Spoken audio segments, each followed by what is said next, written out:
Come on, y'all. Come on, y'all. Come on, y'all. So like Yeah, but isn't this the unplugged the version? Karate Kid is I don't know. I think it's the unplugged version. All right, Paulie, let's go.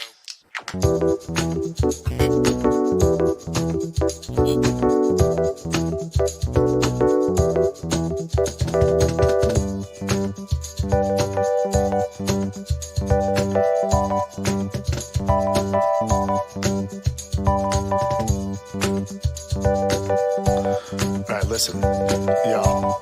Just go ahead and let the guest play. Come on, jeez. That's better. Where'd I go?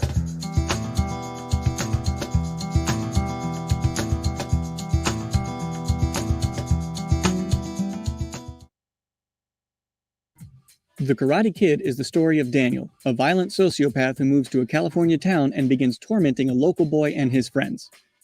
Johnny is a high school senior with a commitment to atone for past mistakes and move his life forward in a positive direction. Choke on it in your wet dreams, you rotten little prick. Thanks for watching. Please. Oh, shit. Oh, that was fun. What's up, everybody? Hey. The demon sorcerer Miyagi. I couldn't resist. Paulie here on the Latino Slant. We're here with some great buddies. Tom and Midnight's Edge, Loki, Stone Loki, Mornings of Mischief, and the great Undoomed. Hola, my good buddies. Hey. So how you guys doing on the panel? I'm doing good. Doing good. That was hilarious. Thank you so much. There's always been that thing where is Johnny the victim or is he the instigator? And that pretty much nailed it. But Demon Sorcerer Miyagi. Well, what did he call Danny at the beginning? Like right, that was pretty good. Like the violent psychopath or something. Public violence psychopath. Unstable little prick off his meds. Well, I figured Undoom would really appreciate that because he's like, I'm not a Karate Kid expert. I saw this latest season. I'm like, well, here you go. Yeah, I mean, I have seen the movies, but it was like ages ago. Right. Well, this is revisionist history, but the correct history, because right. And I always get the feeling that Johnny is the main character anyhow. Johnny was so great in season 5. Okay, before we get to we're gonna start talking about the latest season and spoilers and all that good stuff. There's a poll in the chat going on, so vote and share the link because we'll be here for at least an hour. I know Tom only has an hour with us, and yeah, that's it. What did you guys think? Tom, you there? He's busy. I'm always here. Ah, nice, man. Nice. All right. So I know we've been dying to talk about it all together. I was on Loki's show way too early yesterday morning. Hopefully, Yeah, sadly I missed that. I hope I wasn't like horrible yesterday. No, you were great, brother. You were great. I was like, oh man, great stream. So give me let's go around the horn clockwise. Your just impressions of season 5. Without too much detail or whatever. Tom. I enjoyed it. I mean, it felt so satisfying, and they did a great job of bringing everything to pretty much a close, because from what I remember reading about, I think they have another season coming, but they kind of said, yeah, I was going to say, they had said that they had planned out 5 seasons originally with a few threads for a 6th season if it came to be, and it appears they went with that plan. I mean, you pretty much, I mean, there's ways that things could happen, and I have my predictions, and we can maybe get to that if we have time later on, but no, I think that this is some of the best writing on television, 5 of the most solid seasons I've ever seen in my life as far as television goes. Granted, this is actually like only half of a show of what we normally get, because I think we're roughly around 50 some episodes. By season 5, you're usually getting to about 100 episodes of a normal show. So you're correct. 50 episodes. Mm-hmm. yeah. So at this point, I would say like it is one of the most solid television shows I've ever seen. Even if this would only be 2.5 seasons of a regular show, it's so satisfying. So much is going on. All the setups and the payoffs work brilliantly. Even as much as I know about the universe, they still manage to surprise the hell out of me from time to time, especially on how they bring in certain characters or how they use certain characters and whether they pop up again or not. And there was even a cameo I didn't expect this season. And I know we're non spoilers right now, so we'll get to that. But so yeah, no, like this is one of the most, like the word satisfying. I know I've said it 12 times, but if there's one word that I would use to describe this season specifically, it would be that. Undoomed. Well, I really appreciate the way they're unashamed to have some machismo, and that it does really harken back to the 80s, and I appreciate that. They got some great music too. Yeah. I appreciate the way that they can just have guys fight, and of course they have women because it's in the future, so we're not stuck in the 80s, but they can have guys just go at it, and that's kind of refreshing. And I also appreciate the nostalgia, and we got to see some characters like you said there. That was kind of nostalgic. Nice. So yeah, I guess that sums it up. Yeah, it's a good first impressions without too many, without any spoilers. Loki. Tom said satisfying, 5, 6 times. I have to absolutely positively agree with him. This season was so satisfying. The ending was satisfying. If they ended it here, I would not be upset. I would want more, but I would not be upset because of the way they ended the story.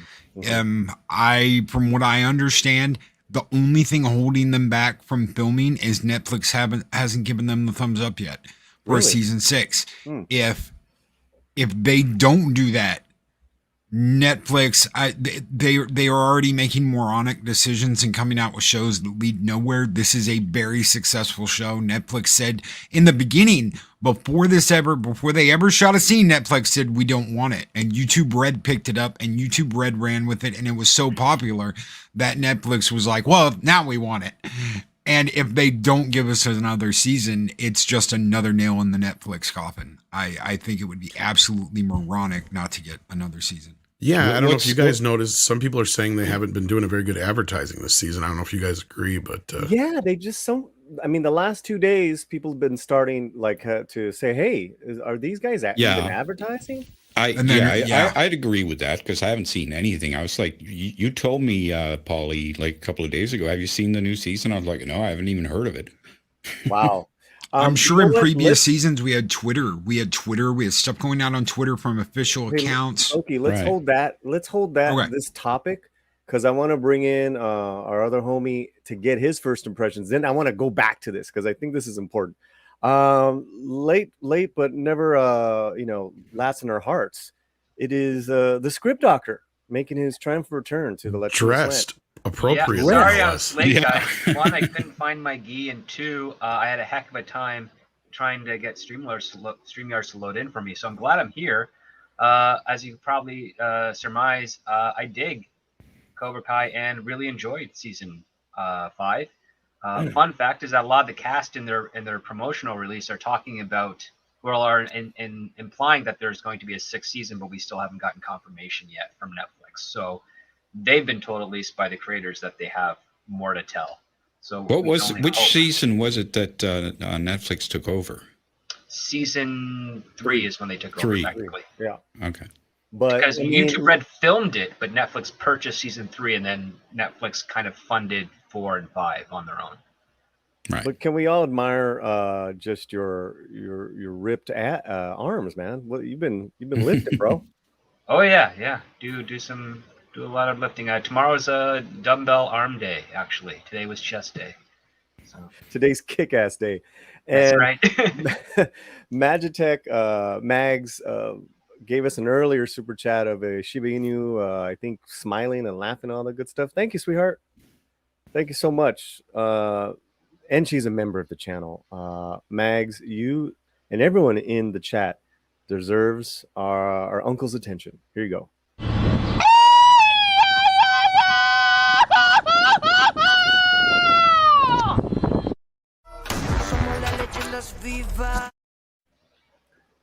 All right, so hit me back with this, guys.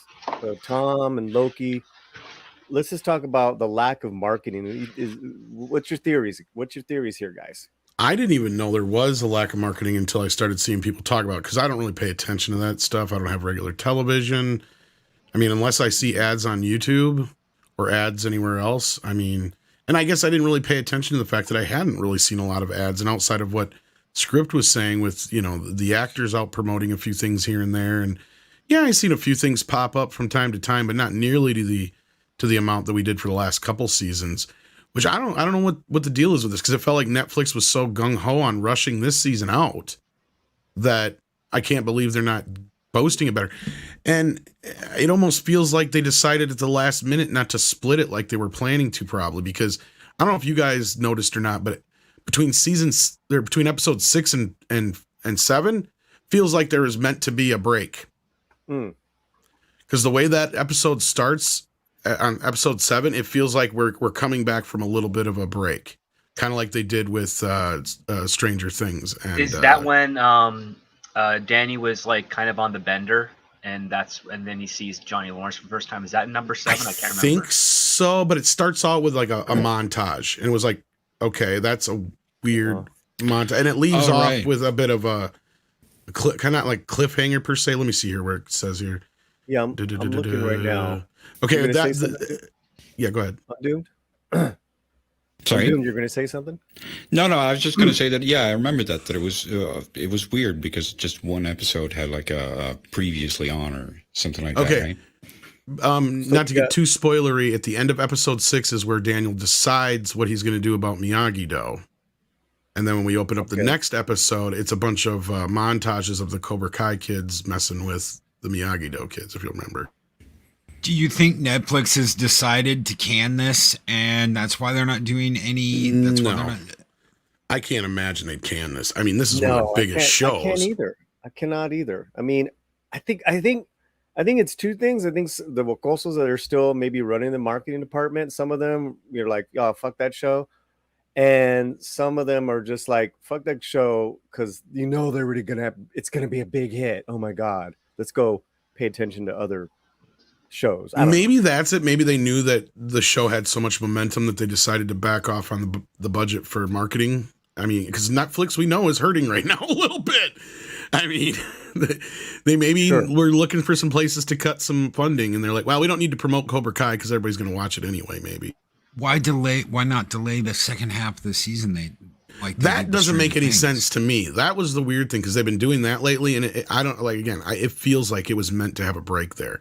And like the last 4 episodes were supposed to come later, like probably in December. Was there like a bad reception to Stranger Things when they did that or something? So I don't it was mixed, but I mean, Cobra Kai is doing almost Stranger Thing numbers, which is pretty impressive considering the fact that those are the only 2 shows on Netflix that have been able to maintain their audience through its almost entirety and grow.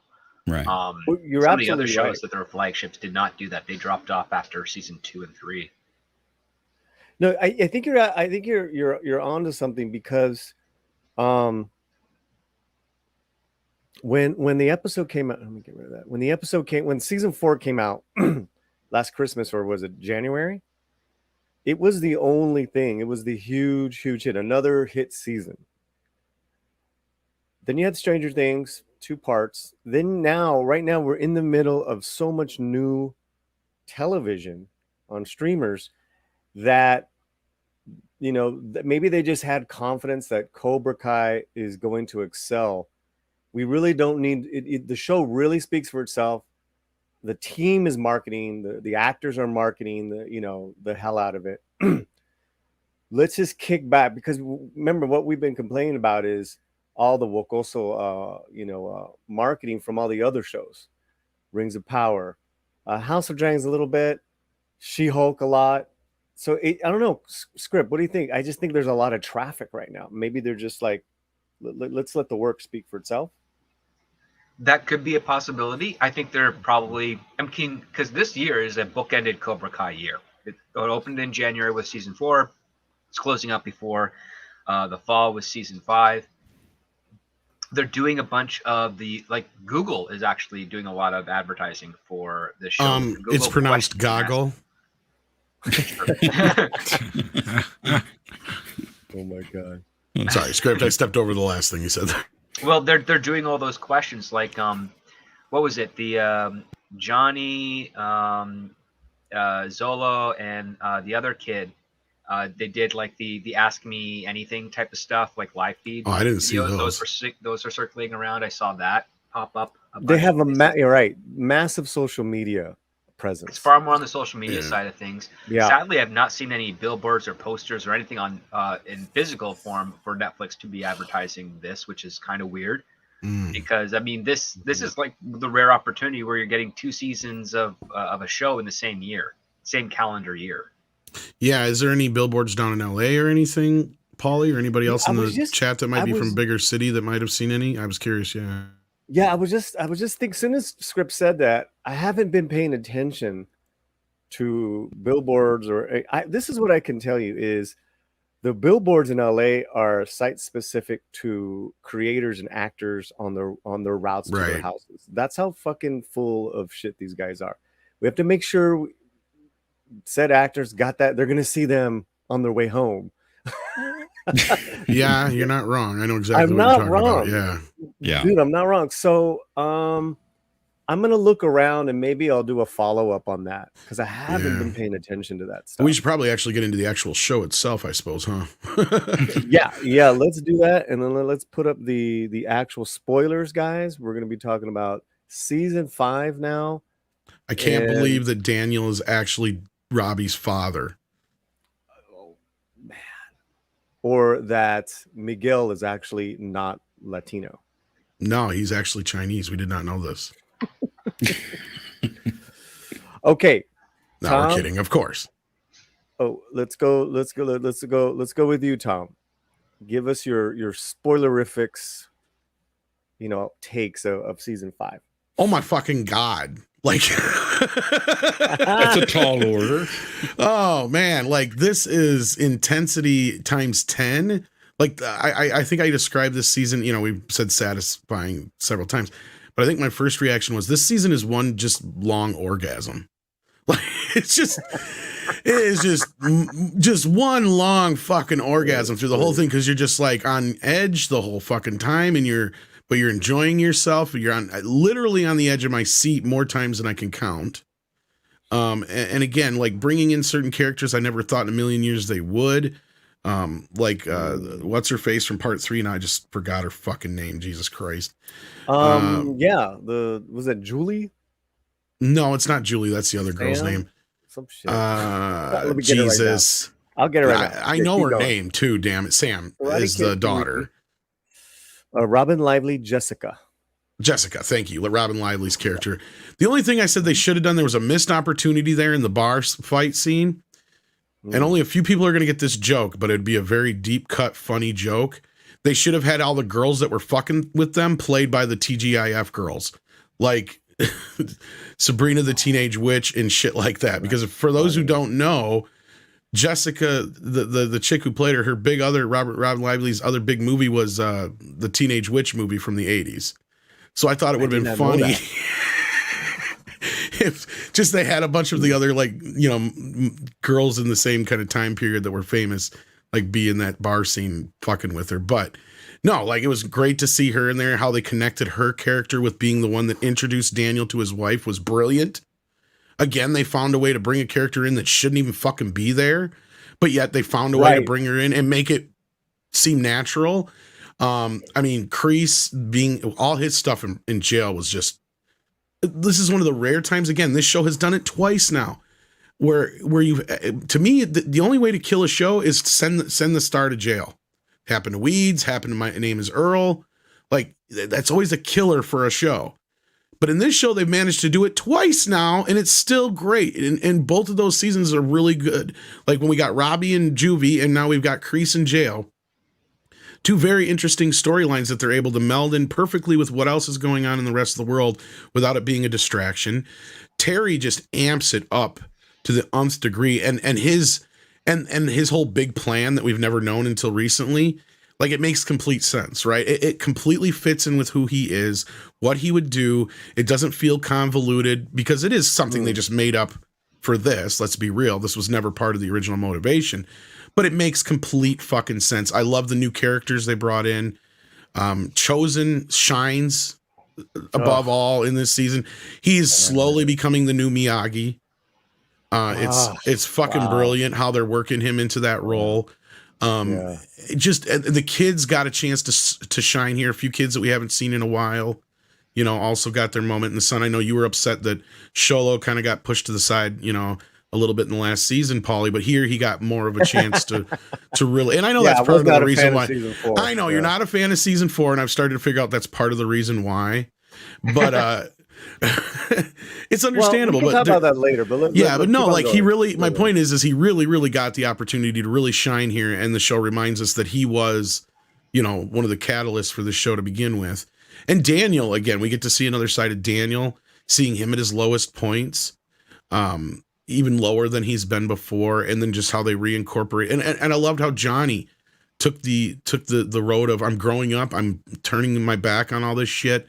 You know, we find out that he's expecting, and, you know, that changes his whole outlook on everything. But then again, when he becomes a man, and in the process of becoming a man, he realizes he's got to be there for Daniel, right? Like there's that point where I think that even though you and I had bits and pieces of disagreements with season 4, I feel like you needed all that shit to get to this point. And Johnny really needed to grow as a character, and he finally did grow as a character, and it worked its way in naturally. It wasn't forced. It wasn't in a way that's like, oh, he's just going to decide to do this now. No, he's got a reason. He's got a motivation. He's trying to make his life better. There is no reason for him to continue fighting Silver because he has no beef with Silver. His beef is with Kreese, right? And Kreese is in jail. So as far as he's concerned, his play in this is done. Right, until he notices that Daniel needs him, and that's the point where they, you know, learn to work together. And Chosen being the, you know, kind of like that whole Spock, Bones, McCoy thing. Those three need each other to work together, and it's brilliantly done. And the last episode, just the way the climax is with Silver, I mean, just amazing.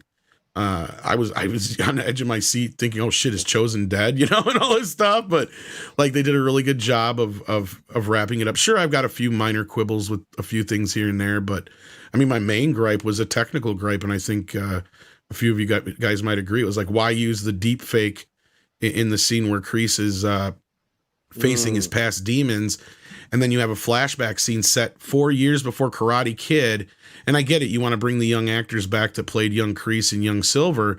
But why didn't you just deep fake over their faces? Because at this point, it's a little hard to buy that they're going to age that much in the next 2 or 3 years. You know, like it's kind of, I don't buy that.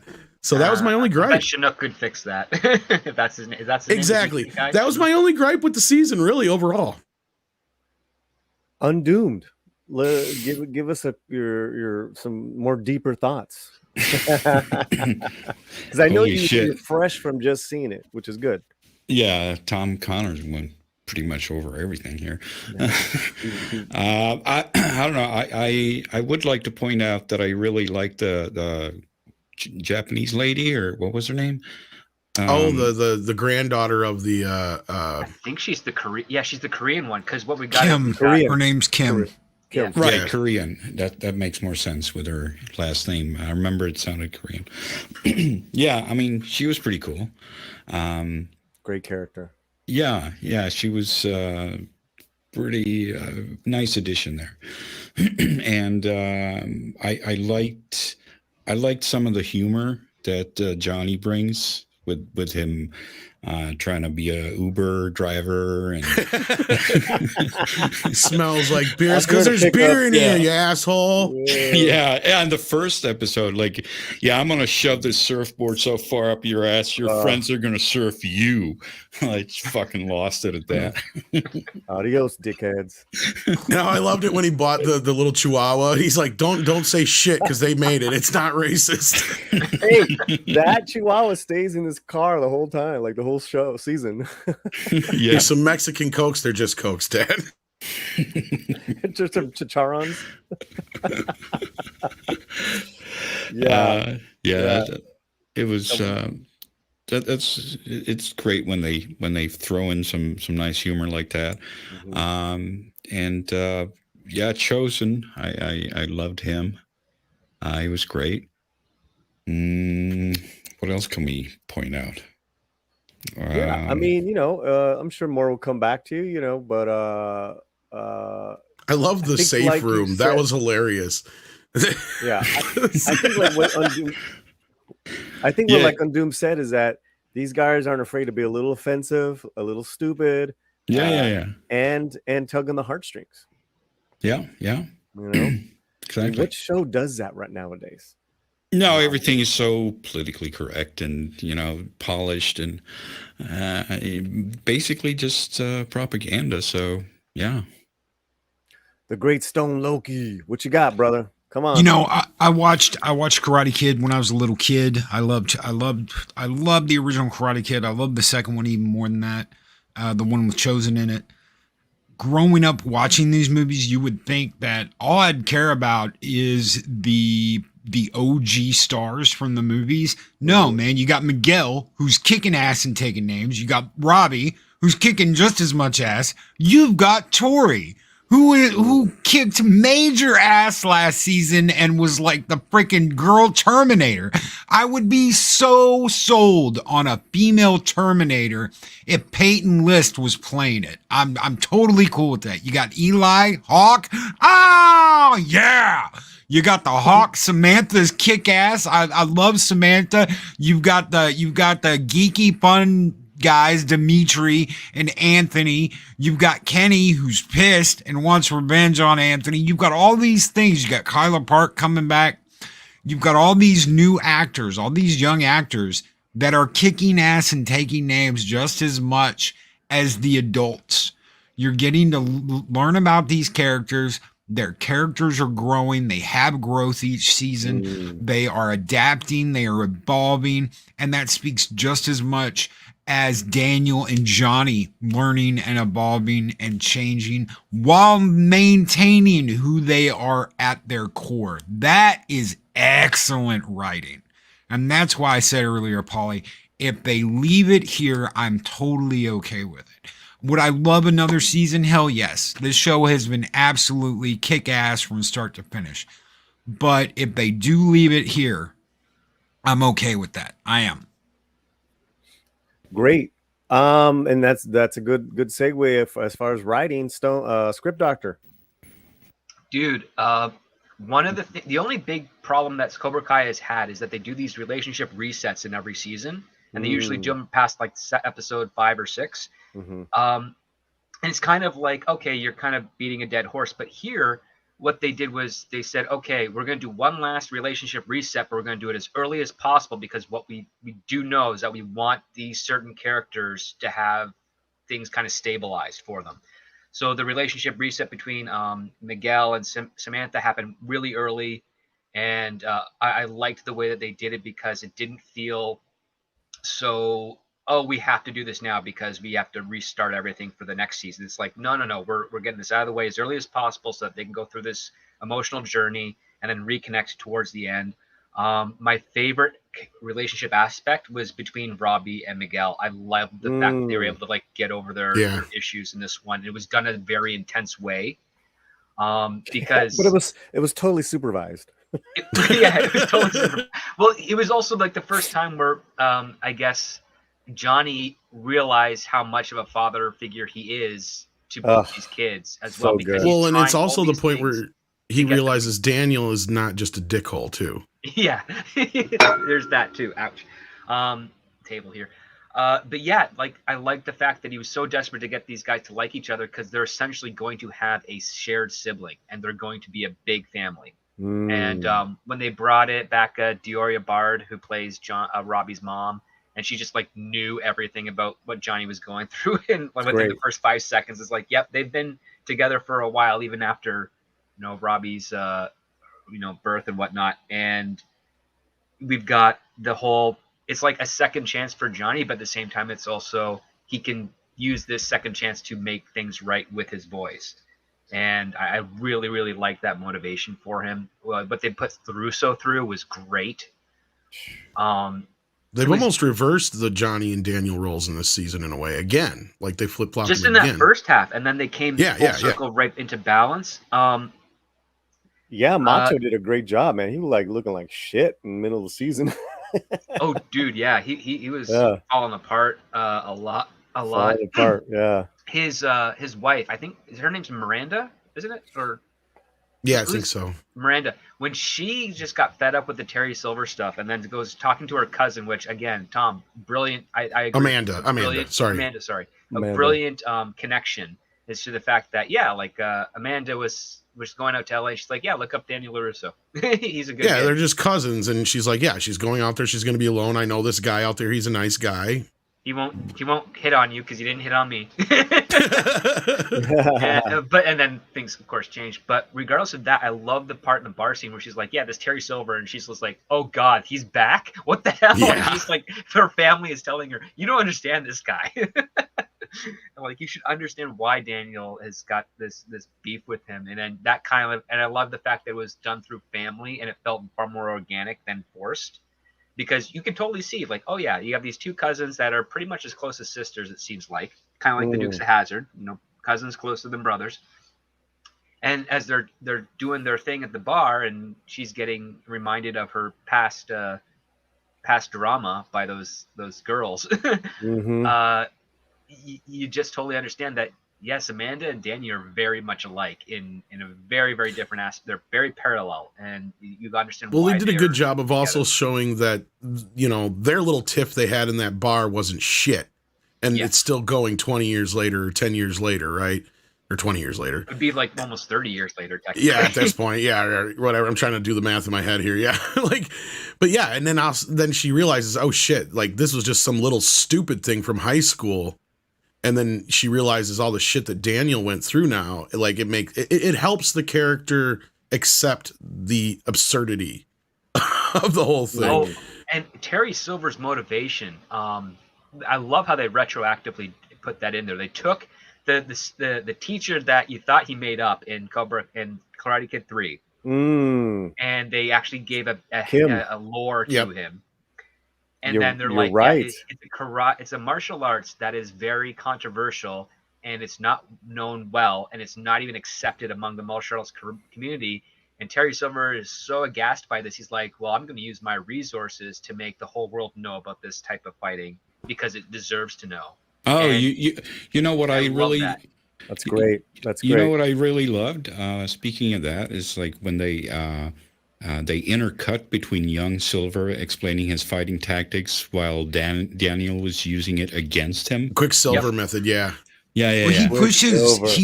He pushes that in Karate Kid 3. He's like, we're going to have Cobra Kai all over the valley. We're going to have Cobra Kai all over the world. So he's pushing that in 3, and they just brought all that back, and this is his motivation. Loki, right? they brought the best parts of 3 back, because I think as a whole, for me, it wasn't like a really good film. Well, and it gives Silver much more motivation than just to go after a teenager, right?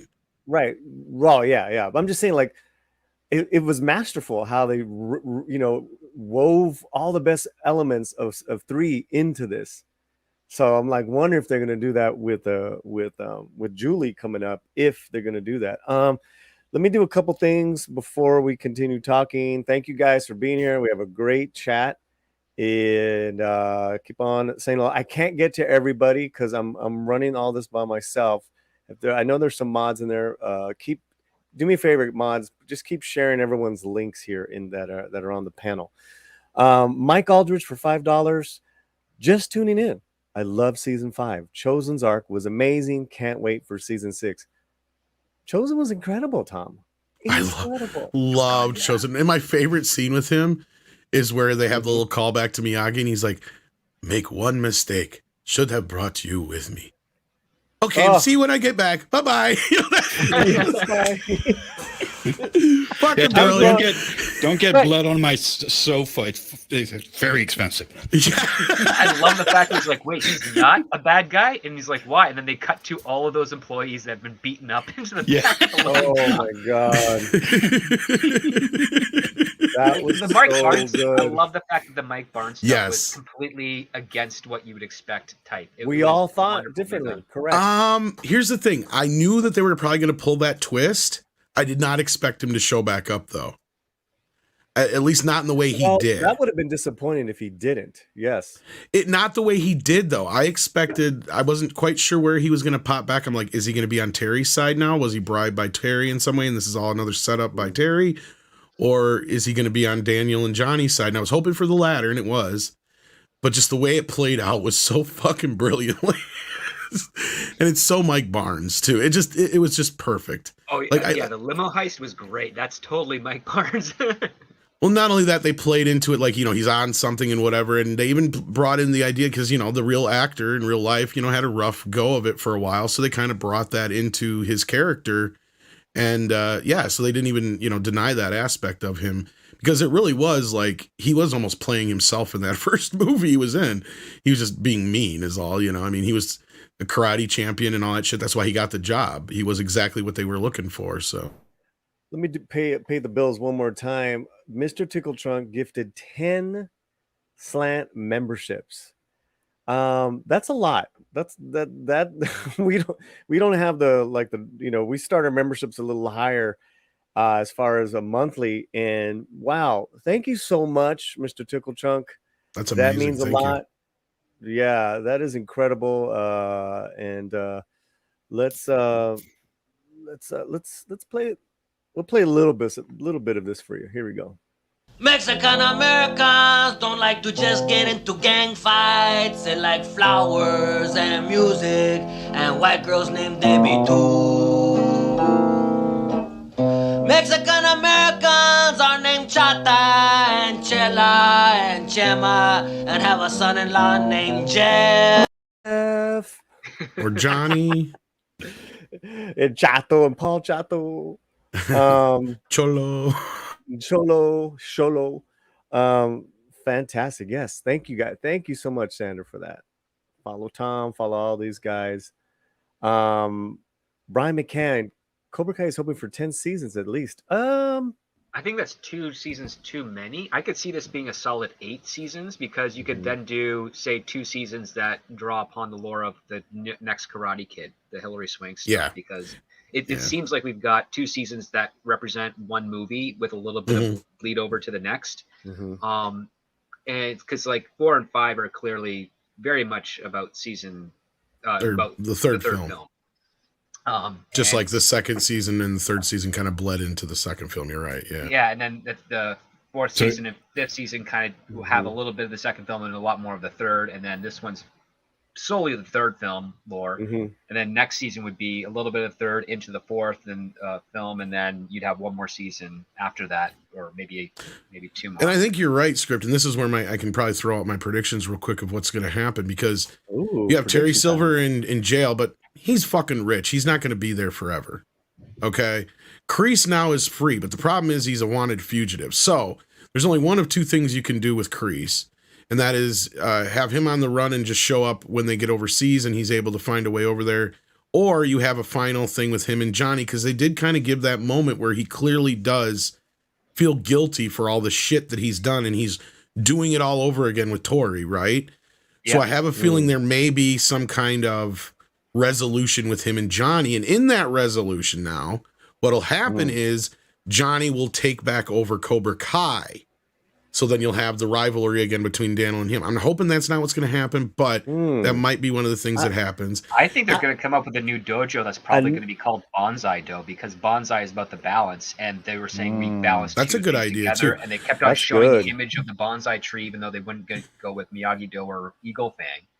Well, and this is how I think Julie's going to come in, because with them going overseas to the tournament, you know, her, like they brought up the whole fact of like, you know, Chosen was able to bring them a version of the karate that was a mix between Miyagi-Do and the the controversial Cobra Kai side. Yeah. But you're also going to need to find some balance, right? Chosen has been able to teach them both, but they need balance. And that's where I think Julie is going to come in, because Julie already knew karate and all that business. It was Miyagi trying to teach her how to not be aggressive and how to channel her anger. Didn't Hilary Swank recently say, I wouldn't mind taking a swipe at Machio? She did. Well, and, like something of that nature, yeah. And the other Julie part too is character that going after Daniel. Michael Ironside's still alive, and his character has military connections, so I could definitely see the writers bridging Kreese and his character again through some sort of weird like safe house thing. Like he's going to hide somewhere, and Michael Ironside's the dude that's holding I didn't him even up. think of that. I didn't even think of that script. That's a good point. Because that's the thing is Julie really interesting here. Yes. Showing Miyagi's room. That whole episode, I was really choking up a lot. Oh yeah, well it's like that when he goes by the grave. Yeah, and he goes by Daniel's grave. Carol, hold on, guys. Loki. Oh, sorry. Yeah, let's let Loki in. Go ahead. When Daniel goes by his grave in the, I think that's the first season. It's either the first season, the end of or the beginning of the second. Anytime they bring in anything with Miyagi, they are so respectful of the character. They honor that character, and and the fact that, like what Tom said earlier, how they kind of bringing Chosen in, you almost expect him to say, you know, best way not to get hit, don't be there. It's very much like Ralph's there with everybody saying, no, this is good. This is gold. Well, and that's the other thing too I see is like, and I don't know if this is what script maybe was going to say, I doubt it, but like they're finding a way to bring in these characters and bring Miyagi-isms through them. Julie is another prime candidate for that, because she spent the most time with Miyagi outside of Daniel. So they really have that to bring her. And that's what I'm saying. She's definitely going to have to be a big part of one of these seasons here. And they're going to need her, because not only that, after this final situation, you've got a bunch of these kids that were taught by Terry for a while too, and they're even worse.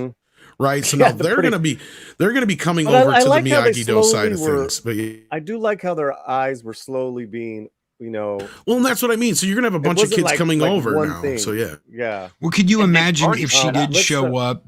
What would happen if she is pissed off at Daniel? Look at who you have allied yourself with.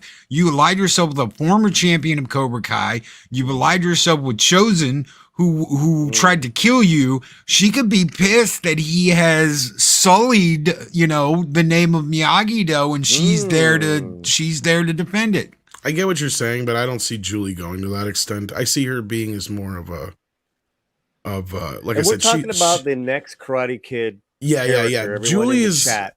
I don't know. Julie's whole motivation in that film was she just, you know, she needed focus, and that's what I think these kids are going to come into play. They're going to need focus. Not only that, these other fighters they're going to be fighting against are going to be dangerous as fuck.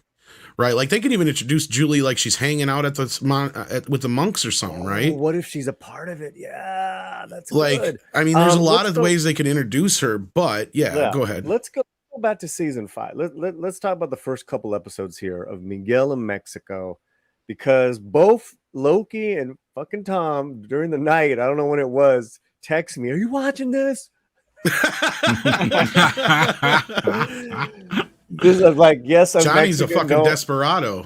I'm asleep, everyone. And JS had said earlier the song was La Malagueña. It actually was the Canción de Mariachi, the Desperado song that Los Lobos. Yes, that's what I said. That's what I said. He's a desperado. He's a desperado. Undoom, what'd you think of Miguel in Mexico in the first couple episodes? Yeah, I thought it was great. I thought that introduction with him coming down the beach and getting robbed was so funny. That was a great moment. And then how Johnny came up and beat him up, that was very satisfying, like I said before. But was that the part where they had the MMA guy? I forget. Yep. Later bit, yeah.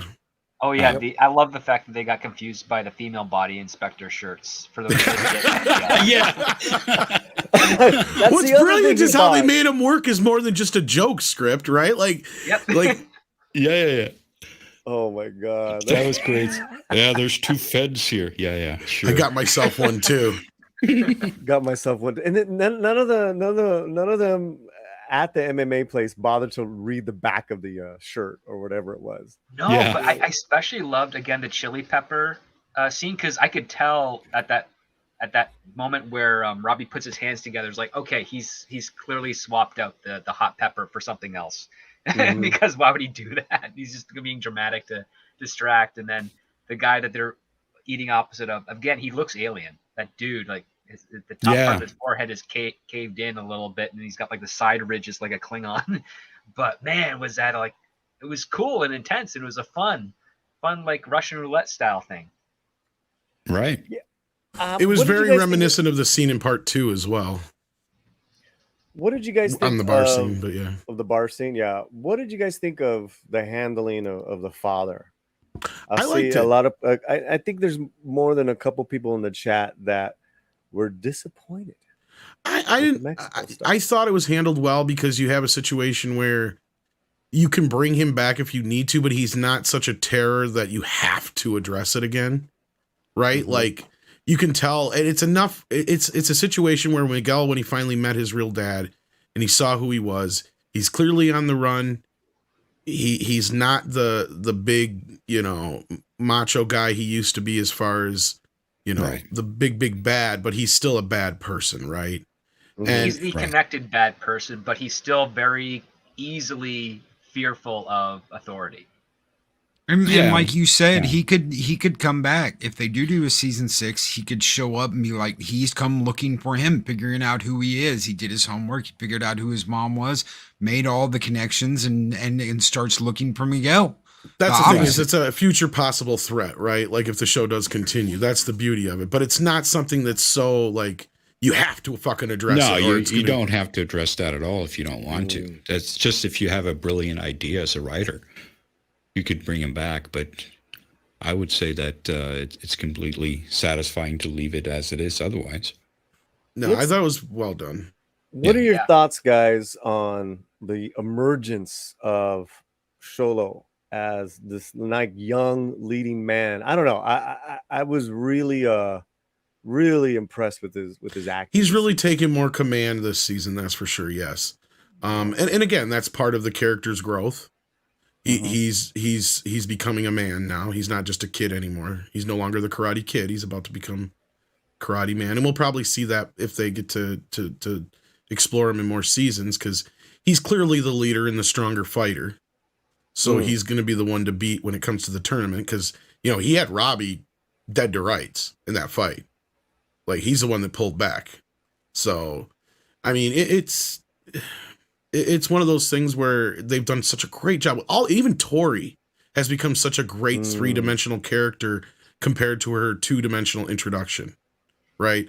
And I don't just want to know mean where her little brother went this season, though. That's the other thing that kind of threw me off. Which is my problem with season 4. You didn't need to have him in the fucking show. Sorry, guys. I I agree with that. It was it enough was for her a to be taking total care of her mom. detour that Sam had already covered. She's Daniel's kid, and it's the same. It's her same story that he had. But then you're kind of just doing the same thing with the son, and we hadn't seen the son in like 8 years. Help me out here, Tom. Come on. Well, Anthony's got a very larger journey. Like he was reintroduced pretty late in the series. Well, we have No, another. he was there. Tori are He supposed was to be there. parallels. It's just That's he the wasn't. They didn't work on him at all. They didn't bring him in until later, and you have another problem is they're trying to. This series is only taking place so far over like a span of 2 years, and you got kids that are getting very old very fast. So that's another problem, and that's probably why we didn't see Tori's brother, as he probably aged up quite a bit between seasons or something. Yeah, And her family kind of disappeared. Yeah, they do a pretty good job though of bringing people back in, even though we think they forgot about them. They don't. Notice, like, even what's her face came back last season. Remember, Sam's friend. I can't remember her name, but Like she had kind of disappeared after the second season. the one that's Dimitri's boyfriend or girlfriend now. No, he's on the black girl. No, I was talking about wait. the chubbier black girl. Yeah. Oh yeah, Yeah. her. I miss her. And the same Aisha. thing with Stingray. Aisha. Aisha, thank you. Yeah, and even That was Stingray kind really of disappeared for a while, and then they brought him back in and made him important. So it's not like they forget these characters. You know, even the one bully from the first show came back and became part of Cobra Kai and was a bigger part of this season here too. Oh, you know, so God, I can't and they even stand that guy. reminded the fact that he dated Sam in the first episode, right? Like, so it's not like these guys aren't paying attention to their past, and they know this is not like Game of Thrones where they're going to completely forget about a completely a story thread you teased and shit. I was so happy when the little guy smacked that other guy around. He was so annoying. That guy, the cocky Asian guy, the one that that's Kyler. He's basically Kyler, the hateful Johnny Cho. Like you look at him, you're like he's just, if Johnny Cho were a jerk, that's the guy. Right there. Right. Well, he's But every I also stereotype of every bully, right? Exactly, but Kenny Payne, oh man, that's a great character. That was Oh yeah, introduced. I completely agree with you on that. Kenny is such a And he's kick-ass another character. one that's growing, aging out of his role here too. So they got to probably hurry up and figure him out. Well, what worked with Kenny, right, was that it was there was what his brother and Joe and Robbie Juvie. first meeting and You're in Juvie. jail. Yeah. Yeah, man, that was good. That And was his really- dad's a soldier, so he's like Sergeant Payne, which I mean, those are always like funny names to have in military things. So they do callbacks to type of humor that was done in the 80s and 90s with some of their characters, just based on their names alone. We were watching it, me and Romy. At some point, they said some lines that had to do with some sort of 80s homage really quick. It was so clever, man. Now I forget, of course. I should have written it down. But Romy basically said this is the most binge watchable television show. And I think it says a lot as to what Doom was saying earlier, is that there's no agendas. You know what there is? It's called entertainment. Right. That's true. And I think It's just for fun. Well, Undoomed, was it when season 3 came out, when they went Netflix, right? Mm-hmm. There was an article that came out by an Asian American writer, LA Times, and it went after the creators for not having Asian leads. And I think those creators did the smartest thing. They're like, hey, I hear you, but we're going to honor the legacy. We're going to honor the characters. Yes. Right. We're not going to make shit up. We're not going to make an Asian elf. Well, there's already enough diversity in this cast. You have plenty of strong female characters. You have tons of diversity. You don't have to force any more in there than there already is. It's kind of ridiculous, and I'm hoping they just brushed any of those fucking idiots off, because it's like, are you serious? They did. Yeah. Well, Like, they they should really have, did. because they're like, we have chosen, like we know what we're going to do with him. There's your Asian representation at the minimum right there. And then they still bring in the Kim. Korean chick who's the granddaughter of that guy. Yep. We also had the Kumiko. Yeah, the bully. Yeah, the bully. You have Kumiko, who I did Kumiko? miss her this season, but we'll Kumiko. probably see her soon. But I bet she'll be Yeah. in the next season, I bet, as a cameo at least. Yeah. Because that's the thing, is I bet where they're going is going to be close to Okinawa or Japan or something like that in the next season. Because that's the thing, like, Yeah, we'll wherever probably that head back competition there. is being held, right? The worldwide stage, that's going to be awesome. And I love that German guy and how he and Johnny just kind of hit it off with their love Well- of Rocky 4. I know, that was brilliant Yeah. too. Their love of And what? Rocky 4. That's right. And he basically says what I've been saying this whole time. Rocky single-handedly ended the Cold War. It's all we needed was Rocky to go over there and say, if you could change, and I could change, maybe everybody could change. Maybe everyone could change. Wow. I had a thought, Stone, a Loki, and I lost it. But you know what? Someone's been asking this question in the chat for a minute. Let's answer. Let's go ahead and someone try. Do you think if there's a 6th season that Terry Silver will return?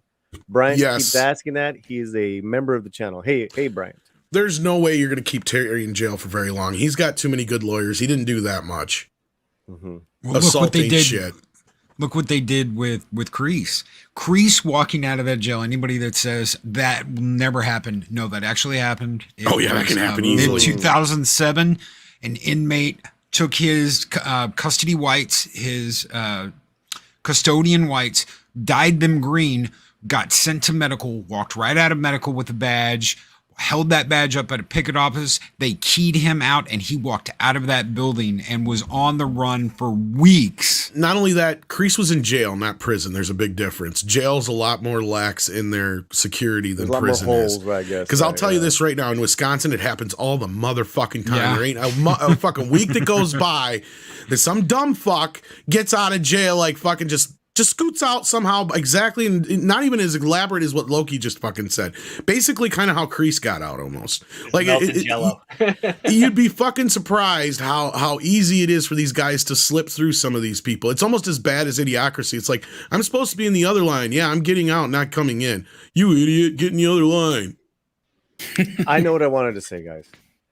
Who got all the feels when they asked him, and the lead guy of the karate thing, that old guy, right? Mm-hmm. Then they had the one that had the bonding moment of Rocky IV. Yep. He was great. That was Yes. great. But who got all the feels when that actor asked, "What is your dojo name?" And Johnny says, "Miyagi." Miyagi-Do. I was like, Yes. "Wow." Right. Well, and that's where I think him and Kreese have to have a moment, right? Because he's got to have to come to a. It hasn't had its resolution, and you can tell Kreese is even he's had some growth this season. I mean, he's kind of started growing in the last couple seasons, but Tori has really kind of made him look into a mirror this season and see what he's done, right? And I think he's going to have some kind of resolution with Johnny. And I thought they killed him. I thought he was dead. Johnny's got to have some resolution too, though, because he always looked at Kreese like a father. That's what I'm saying. That whole thing has to, yeah. I know. I'd see exactly where it may even be Kreese on his fucking deathbed for all we know. Like, he's going to escape, but that doesn't mean he's going to live much longer. I mean, that's why I wasn't surprised. I was surprised when he leaves Johnny his half of Cobra Kai. Well, who said this in the chat? Terry Silver's dying. Go back and watch. Well, I didn't get that. Is he sick and I didn't know that? I didn't catch that. I didn't get that either. I didn't know he had regret that he didn't have children, and he says like this is his legacy. Yeah, they retconned him having a kid because technically in part 3, even though they don't say it on screen, it's in the book. The one kid that's helping Mike Barnes is one of Terry's kids, like it's his son. But they don't say it out loud in the movie. It's in the book though, and in the original script. But they retcon that whole thing for the show. Or maybe that kid died. No, they don't mention him. They haven't mentioned him yet anyway, so yeah. We'll see what happens. Snake was his kid because he even named his kid after the whole Cobra Kai thing, remember? You know, it'd be really funny if he basically like disowned him, and that's why he claims that he doesn't have kids, because Snake wasn't strong enough. Could be. Like, they never really attached it though in the movie itself, so. No, I can totally understand that. It's a cutting room floor thing at the best. Is it me, or were the ladies a bit sexier this year? The wives. I think they were handled well, not just their beauty, but just I think they were all handled well as far as, they're being supportive, but also they have agency for themselves, and also they're calling to task their men, right? Like you have the whole thing with Johnny. It's like, if you're not going to be ready for this kid, then you can't even. Cockroaches in his house. Oh God, that was a good sequence. And then, I of course, think her dream sequence. Yeah, that whole sequence was the hilarious. 1980s man. dream sequence, the Top Gun dream sequence that Miguel's mom had of Johnny. I knew something was up as soon as it was Top Gun shit. I'm like, that ain't Johnny. Yeah, because he's more into Iron Eagle. Exactly. I'm like, wait a minute, this is a dream sequence. God, you guys are hilarious. I totally missed that. Yeah, that's how well I know these fucking characters. That's fantastic, man. That's fantastic. In the chat, this is like Young Guns 2. Oh, you've seen it? Shit. Yeah, with you. Are you literally trying to do that for your boys? Willie Woodward is here. Willie, now he's Willie the Epic Monkey King. Is that new? Okay. Well, good to have you here. You have a question. Do you think Kreese will team up with Johnny and Daniel or with Silver? What do you guys think? I know we already talked about this, but I think Kreese's days are done. I think unless he, because I don't think he's villainous enough anymore to take over Cobra Kai. He might, but that's the thing, is he's wanted by the fucking law, so he can't necessarily do it. Even though Yeah. the technical charges and his being imprisoned would be considered under review and reevaluated again, but because he escaped, he's basically the only crime he's technically committed is he's escaped from jail, even though he was probably wrongfully convicted. So that's going to be another whole legal thing. Yeah, that's the problem. Is that's probably a bigger problem than his initial issue, is what I'm saying. Is escaping from jail is a big bad no. You don't want to do that. It's bad. hey guys, I totally missed this here. I totally missed this. Why else would he have been in the hospital? Oh, As opposed to like following them. Yeah. As opposed to following them. Interesting. I guess I didn't put that together. Wow. Yeah, absolutely. And they'll bring And it he back. keeps talking about legacy. So you could be right. Good one, Juan Carlos Gonzalez Jr. Wow. Yeah, I didn't catch that. And that's just the thing, is that it's at times it's such a simple show, but then they're throwing so much at you. Well, they So always much find good- way to bring things back brilliantly, right? Like that's the thing, and like you just said, and sometimes it's things we don't pay attention to the first time out. But yeah, Like he's got cancer because he was too close to all the toxic waste dumping in the film. that'll be the scene. He's like, when he reveals that he has cancer, he's like, "What? You think you can work that close to toxic waste all those years and not get something from it?" You know, I could see the line. That's pretty much what he's saying. So what do we all Sadly, think I of do the- have to run here in about 2 minutes, but yeah, sorry. I don't know if there was Okay, anything well, else you wanted to address real quick. Yeah, but- why don't you go ahead and give us your final thoughts, and then we'll let you. Well, I wish I we'll could let stay you- and talk longer about this, I know, right? man. Like, I mean, I forgot all about my stupid appointment, but I'm sure we'll talk about this more again as soon as Andre gets to it and everything like that. So it's not like it's going to be the last time I get a chance to talk about it. And I've already been invited a few times to other ones that I haven't been able to make it to. Sadly, Loki does it so early in the morning. I do.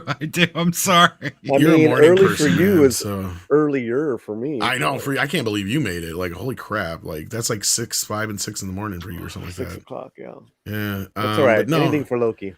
Yeah, I would love to be back on Loki's show again. If I'm up that time of the day, I usually let Mikey know. So You're always welcome, brother. yeah, but yeah, I can't wait to talk about this some more. It's a great show. I can't imagine them not doing any more with it. Even though there's just minor threads left open, they're enough for me as a fan that I'm just chomping at the bit for the next season. It was so sad and bittersweet when it was done, because I'm like, oh no, like another year, that gut punch of knowing you got to wait. And I hate that. That's what I hate about the binging model, because we could be relishing this for the next few months, or next couple months at least anyway, because 2 months and a half worth of shows there basically. I mean, I you just think hope they'll change that? I mean, I think in a way, I everyone's gonna hope they be- do. I kind of miss that, right? Like I'm so sick of these shows that I fucking hate. I have to fucking wait a week. It would have been so much better to binge She-Hulk at once and get it over with. You know what I mean? Like, God. just get it over with. Fucking hey, get like a Band-Aid. But in this case, it's like, no, I wish I could spread it out, because it's so good that you're gonna eat it all at once. There's no way around it. And you're gonna regret it afterwards, but you still do. Mhm. And that's exactly what it is. And that's why I dislike the binge model, unless it's a show that's over and I can go back and binge it on my own time. That's a different scenario. But when it's something like this, and especially this is where they're shooting themselves in the foot, right? They're killing the conversation. We'll be talking about Cobra Kai for the next few days, but by next week this time, it'll be old news. Nobody will be talking about it anymore. You think so? Yeah, it's the same thing that happened after season 4, same thing that happened after season 3, and I was there for season 1 and 2 on the YouTube side of things. I told you about this show. What are you talking about? You are didn't know such a about this fucking show. liar. God, Tom, stop trying to rewrite Mexican history. I told everybody that Mike Barnes was coming back like 2 years ago. That was my Loki, he does biggest this video all the time. on biggest video on Mead for the longest time. I'm No, just like kidding with you, man. no, I Yeah, just yeah. I hope that there's more, and I wish they would just do it every week instead of doing it all at once. That's my biggest gripe otherwise. Yeah. I would say the dump. I mean, especially now that other shows are just going with the weekly thing now. That's kind of like making a comeback. The appointment television. Yeah. But any final words, Tom? And then we'll let you Cobra go. Kai never dies. But Miyagi-Do is the way to go. That's all I can say. Very nice. Make sure everyone in the chat you're subscribed to Tom and everyone on the panel. Tom, go take care of yourself. Also, you say, walk on the left side, safe. Walk on the right side, safe. Walk in the middle, just like grape. It's like great. Karate, same thing. Karate do, karate don't. Karate guess so, just like grape. It's awesome. Then with that, he's gone. That is fantastic. Oh my god. We're here with Script Doctor, Undoom, the Great Stone Loki. Thank you guys for hanging out. You guys got a couple more minutes to hang or what? Oh yeah, Sure. Mags for $5. This show has probably driven traffic to the movies. I may even do a rewatch of them just to speculate what they'll do in the show. Oh yeah, it's must have driven traffic to the movies. Oh, I would be remiss to think that it didn't. I mean, Yeah. I think once this show is complete, it would be foolish for them not to release like the Ultimate Karate Kid Cobra Kai box set of like the 4 movies and the season all on physical media. It'd be a great moneymaker for them. agreed. Yeah. Go I'd buy ahead, it. Stone. Likewise. I've got the I've got the season 1, 2, and 3 vinyl box set, and that came with a cassette. They've got all Wait, what? Vinyl? vinyl, yeah, record, like a record What? set. Oh, So okay. yeah, I can share. You have that a with you. record player? Yes, I'm a huge. I love vinyl, so I Okay. collect vinyl. I collect vinyl records. All right. But they came out. I'll see if I can find a picture of it. But it actually came with a cassette tape that actually has music on it, an 80s cassette tape. Mixtape. Because I'm vinyl looking box at the set. movies right now. Like, let's say people are going, it's driving people to go back to the movie. It's on premium, it's on Paramount Plus, Showtime subscription, and then the premiums, Hulu and Roku. Script, you think that's a good idea? Yeah, I mean, spread it as far and wide as you can to as many customers as you possibly can. You would still get your traction, and if they end up doing a physical media release, people will really. I mean, the fan base is large enough that you get at least 20% of them to purchase it. That's still a huge amount of numbers. Thanks a lot, Tom. And he says CD's better. Karate fight me. Were you going to show us something, Loki? Yep, I'm bringing it up now. Give me just a second. Oh yeah. I just had to find both the pictures that way you can Now, see the. yeah, take your time. So, Script Doctor and Undoom, what I'm noticing is that the first 3 are on Paramount Plus other subscriptions. The next Karate Kid is on Netflix. That's the only Okay. one on Netflix. Why do you think that is? Probably So- just the way that they did the distribution deal. I think there was a Yeah. different studio involved with the next Karate Kid compared to the first 3, though. I'm not 100% sure. Tom would know for sure, but I can't remember. Yeah, I have no idea why that happened. Mm. It's so weird. I mean, that you can't get those on Netflix. That would have been perfect, Yeah. obviously, but that's the way it is now. Well, Gotta that's the have one- all the subscriptions. That's the one thing that Amazon has gotten right, is that they have all the Jackson movies on Prime right now. Okay. You know, like ain't no one seen that shall not be named television show. Right. But I shared it with you, Paulie. okay, here we go. There's 2 pictures. This does not look like much from the cover. You're like, okay, but it just looks like a vinyl record set with a cassette. But when you open that sucker up, Here, I'm gonna get rid of us. that is absolutely awesome. Those records Right. look absolutely Wow. awesome. You got Miyagi's car out by the beach with the post. You've got the Matt from the original Matt in black and gold, one hell of a dojo. Right. And you've got the newer, like today, Cobra.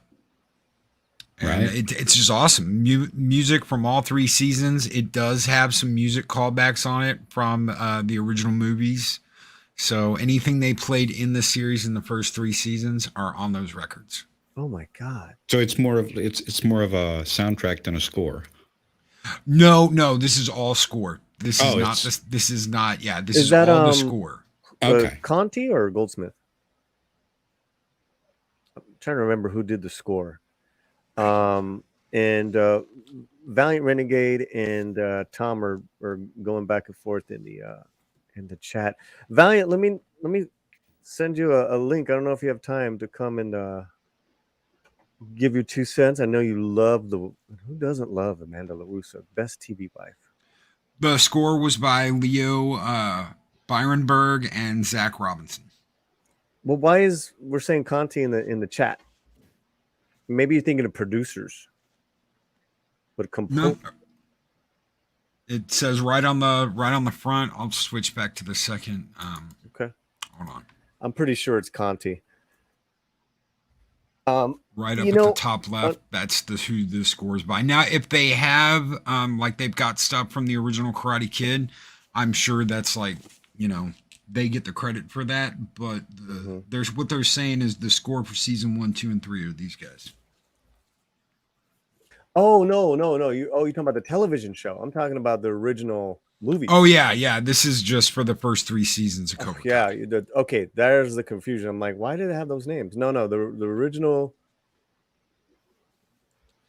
But yeah, if they can do a box set like that just for the music, they can do one hell of a box set for the movies and the series.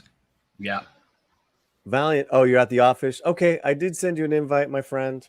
And I'm so happy you're in the chat. And Valiant's been a great supporter of the Slant since we started. And wow, his channel is amazing, doing so many great things. A lot of people in the chat and on the panel doing great things. I think, again, it speaks to the excellence of this show and the creative team, even with the music, how they integrate the Conti music with the new score. What do you guys think? No, it's Absolutely. done. Yeah, it's done very well. I mean, I would expect nothing less from a production that's trying to do that, especially one that's got a decent sized budget for what they're trying to do. I also appreciate the fact that they keep the sort of 80s soundtrack going, even though it is in the present now. So they keep the feel of the original in that sense by, as soon as they go out to have a drink in a pub or something, they always got the 80s score in the background. Oh, yeah. And then they had what was it? The not Space Invaders, but some other type of old arcade game that Anthony couldn't beat. Yeah, it's a nice touch. Without making it actually take place in the 80s, they still have a little bit of 80s nostalgia in there. Oh yeah, if I travel to a couple of small towns that I used to grow up in as a kid, you can always find a restaurant that has one of the old arcades like 40-year-old arcade system still in there, working just as they did when they were first installed. It's phenomenal to see that amazing. type of stuff. Yeah. Well, I think that's why it worked too when they went back to Ohio. You saw all the old stuff in that bar. Yeah. Right. Galaga, correct. It was Galaga. Look at Tom. You might as well stay on the fucking panel. he's doing this from his phone while he's on the road. Pay attention to the road, Tom. Pay attention to the road, Tom. Jesus. Well, he's just so, this is his jam. What's up, Clomber Times? What's up, amigo? Clabby! Good to have you here, man, in the chat. Great chat. There's been a poll going on. Let me read this to you guys. 78 votes. Rate season 5. Okay. We'll go from top to bottom. 71% excellent, 18% good, 8% okay, 4% sucks. Who is that for? I have no idea. They accidentally hit that button. Those are accidents. Was there anything that you guys disliked about the season? Right. That's very nice. Thank you, Undoomed. You read my mind. You read my mind. What was there? What was the weakest thing for you? Probably the pool, the water slide park was probably the weakest Really? Yeah. section And, of this show. I mean, as far as the story goes, I guess technically, from the technical point of view, I would say I feel so sorry for all those elderly people that, for having to do all this geriatric karate, because it looks kind of iffy at times. And that's probably the part that requires the most suspension of disbelief for me. Some of the characters or some of the actors are like well in their 60s and 70s, and Kreese is like almost 80. So there's that. Yeah, you That's can my tell that's Kreese that. is not doing all of his stuff very often. Yeah. So that's my, I guess, my only criticism. I think mine would be there are things that happened last season that were never finalized, they were never done, and they never got dealt with in this. Like Sam's mom with Tori, that whole plot line is just gone. Sam's mom, Daniel's wife helping Tori and trying to be there for Tori. That's just, it's like it never happened. Nothing is ever said of it. That. Yeah. No storyline is ever picked up by it. If I say anything, it would be some storylines were not picked up and dealt with from the previous seasons. Right. I mean, it feels like it's got a wedge in it, or like certain aspects have got a pin put into it, because some of the stuff between, like for instance, Johnny Lawrence's girlfriend, not the Robbie's mom, she came and went throughout the last 3 seasons because she was like an alcoholic, then went to rehab, and then came back and is now getting her stuff there. Like they're picking it up, but I think because they're doing 10 episodes a season, 30-minute episodes, and it's in a compressed time frame of like 2 years, they're reprioritizing what is the focus moment of this block of this season before we start, tying up all the loose ends. Because I agree with Loki. Like the stuff that they set up with Tori and Amanda seemed very promising, but this season it feels like, because of the Terry Silver stuff and because Tori's dealing with the fact that she didn't really win the championship because it was done through a corrupted ref, that is going to be what her focus is, and so she ran back to Kreese as opposed to going to Amanda, because I guess the last thing she wanted to say is like, your daughter really won, and there's nothing I can do about that. And how would that mother react as a result of that information? Because when it finally did get revealed later on, you could tell that there is some more stuff they wanted to explore with Sam and Tori from that moment that clearly that the runtime of that episode just did not have room to address.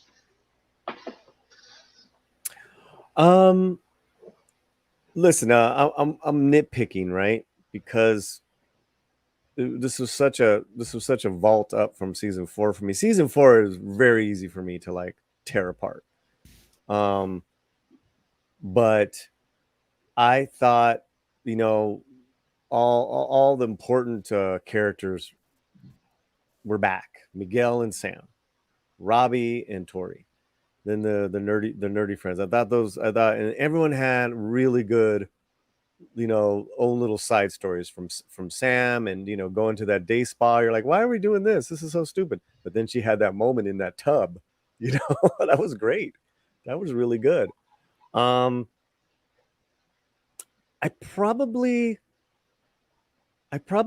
see your point, Undoomed. And I think that the young guys, their martial arts have gotten better, where some of the older ones was a little kind of hard to believe, right? Yeah, I mean they are getting up there in age, so it's only natural, of course. I wouldn't say that they have the best editors in terms of editing the fights. There's some stuff that's thrown out there where you can tell they took, like, say, a wide shot of the stunt double and just used that as opposed to properly cutting towards the close to make it meld better. Yeah, there's something off about the editing sometimes in the fights, but it's a minor. It's thing. minor, right? It's minor, and I think because you have so many, it's like Karate Kid. There was only one old man, and he didn't need to, even he had the stunt fighter with some of those more involved scenes where you didn't see his face, but he was beating up all the guys. Mhm. Here you have a little more, like you said, That- about. Go ahead. No, I was just going to say that there are a couple of shots where they don't use stunt doubles where they should have used stunt doubles, where you have like wide shots of the real elderly actors fighting, and it's like, come on. Yeah, like that one shot of Kreese when it's not his younger version, it's his older version self, and it just doesn't kind of mesh up right. They look kind of feeble. You can see it's a 75-year-old guy or whatever, or it's even older. And we forgot about this other Asian actress, the young Asian kid. She was great. The one Tori was teaching. Yeah. And her kicks were fierce. And she had a good little storyline. I'm glad they brought her back. But I think I mean, if anything, right? You still enjoyed seeing them like kicking ass, and like you said, you just got to suspend disbelief. Yeah. In the nature of the show, you can. It's not about reality. It's like realism. No, I mean, it is. You have to suspend it because otherwise you couldn't watch it, because obviously people just don't break out in karate fights every 5 seconds in reality. And Aiken with the slingshot right to the heart. I haven't watched Cobra Kai. I couldn't get past the first few episodes, but I'm happy you may like it. Oh, I loved it. I didn't like it, Aiken. And I love you. Thank you for your honesty and for being a member of the channel. But yeah, man. Well, that's the thing. Everything doesn't have to be liked by everyone. That's true. That's the way that's what they're fucking up today. They're trying to make it so that everything or everyone can like this thing. It can't offend anyone, and it has to satisfy everyone. And of course it can't. It's bullshit. Well, now is that if you don't like it, if you have valid points about it, they're just going to call you a racist. They're just going to, they're going to take that argument to where we're canceling you. Yeah. When in the old days, they would have just gone like, can't satisfy everyone, whatever. Yeah, who didn't like stuff when they were a kid that other people didn't like? I liked a lot of stuff. Karate Kid, none of my friends liked Karate Kid. They thought it was all BS, and they wanted to watch Jason Voorhees movies, and I was like, no, Karate Kid 2. Let's go. Karate Kid 2. Not Jason 2. Karate Kid 2. And I mean, cool. Video games, same thing with video games. There's stuff people like, and there's stuff people don't like. You can't make something for everyone and expect everyone to love it. No, yeah, that's the way it is, and I don't know why that's such a big problem nowadays. Yeah.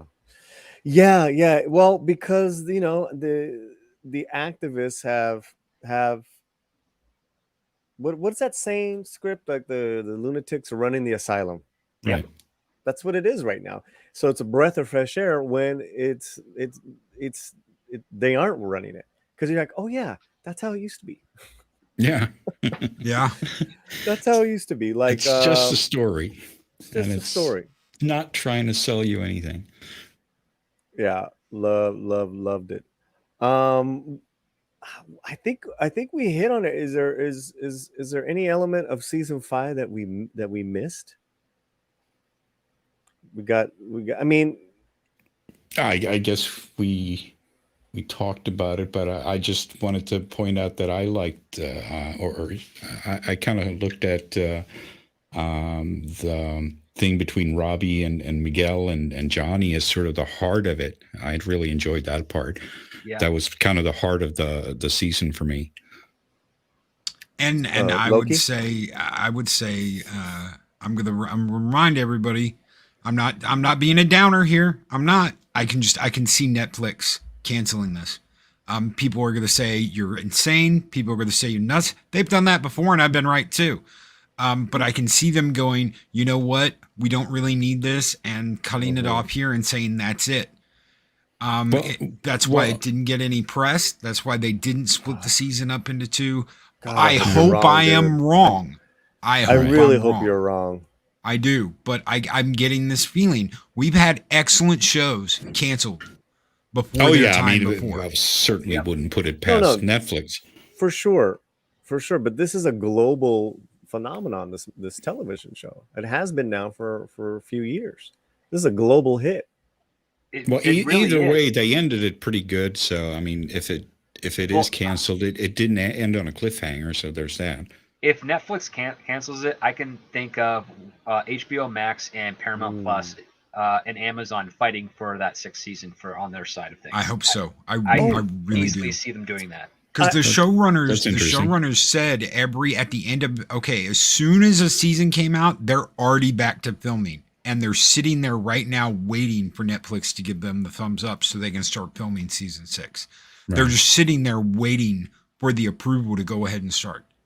Why, if every season they've done this exactly the same way, has Netflix not already said you're good to go, start filming? They're weird, now sitting on their hands waiting. And that's what worries me. The fact that they didn't split it worries me, and the fact that I've seen this happen with other shows before, and by God, I don't want it to happen to this one. Yeah. I mean, Netflix is kind of famous for that. Oh yeah, and they've been, for the shows that were popular, the ones they canceled prematurely, they've been wrong every single time. Like that's just the thing. Like, and for the ones that they do cancel that have stunk, it took them a lot longer to do so than you'd ever expect. Yes. It's with a few exceptions this year, because they did cancel a couple of really terrible shows that dropped this year. Thank God. Resident Evil. Oh, I'm sorry. Yeah.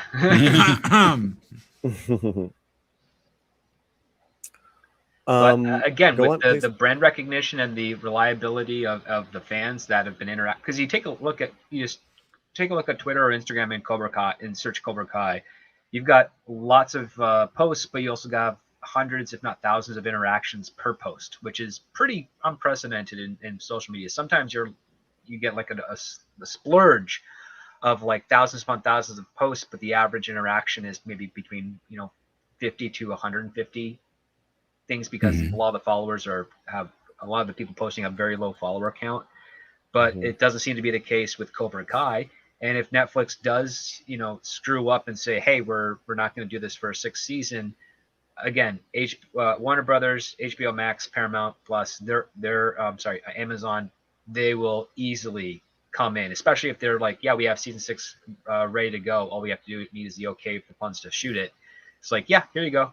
It'd be exactly kind of what Netflix did when YouTube Red went under. They had already shot season 3 for YouTube Red.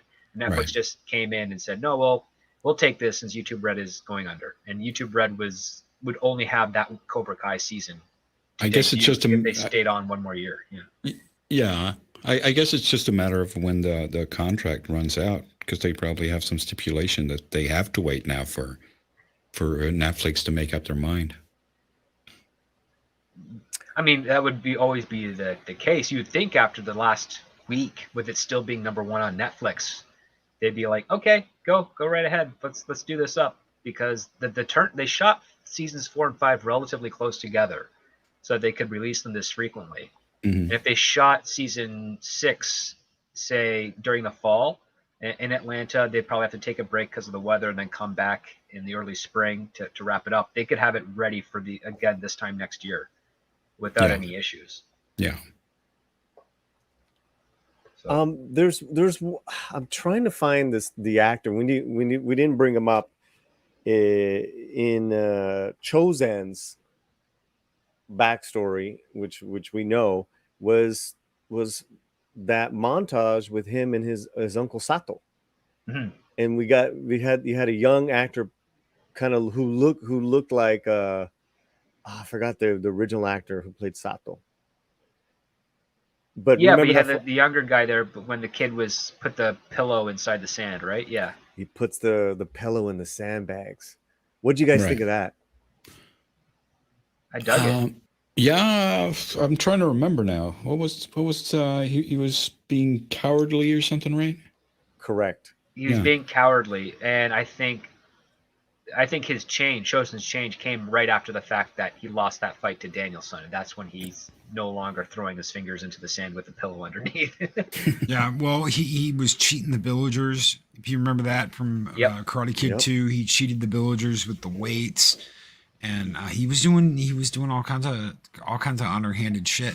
disgraceful, underhanded shit Disgraceful, until man. his uncle told him, you know, you're dead to me, and turned around and turned his back on him, and you're like, oh shit. And then he, like you said, he fought Daniel, and that was the end of that.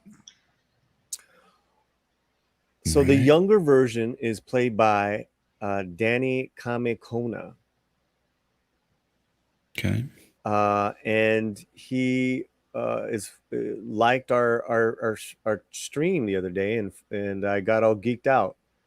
So you know, if you're watching this, because he's following us now, you know, great job on that flashback scene. That was pretty powerful. Absolutely. That was Oh, pretty yeah. powerful. And Dude, everybody involved in that show deserves a great deal of compliments and accolades for what they've accomplished. They've done something that a lot of fans and a lot of producers would feel are kind of impossible. And I think it has to do with the fact that these writers really, you know, cut their teeth on doing a lot of other stories and a lot of other things for years before they jumped into this franchise that they loved.